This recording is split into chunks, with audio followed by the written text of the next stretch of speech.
They're red, itchy, and some people get a lot more of them than others. Mosquito bites.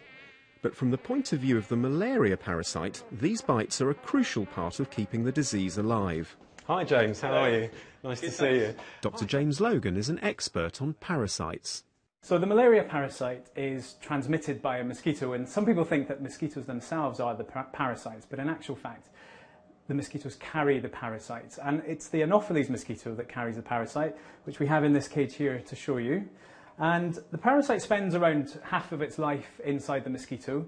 Then through a bite, it's injected in with saliva into your skin, into your body, and then it spends the rest of its time in your body, and that's what makes you very ill. So what do we know about what makes us attractive to mosquitoes?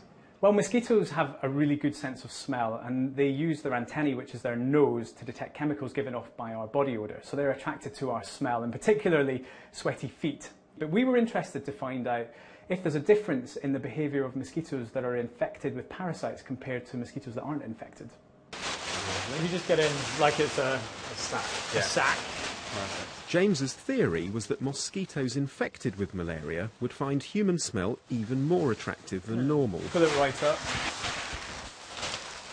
And then if you could just lie down on the bed, that's great. But to test it, he needed to collect lots of body odour, which is where I come in.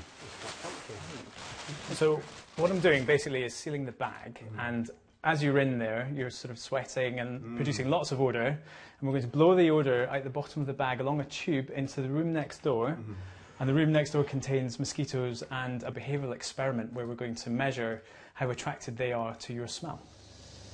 While the mosquitoes get put in position, my smell is pumped into one side of the experiment. Down the other tube is fresh air.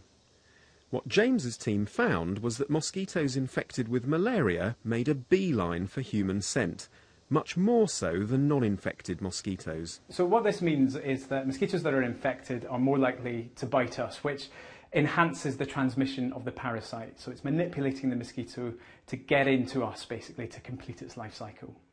A scary thought, and one that makes each mosquito look a lot more suspicious than it did before.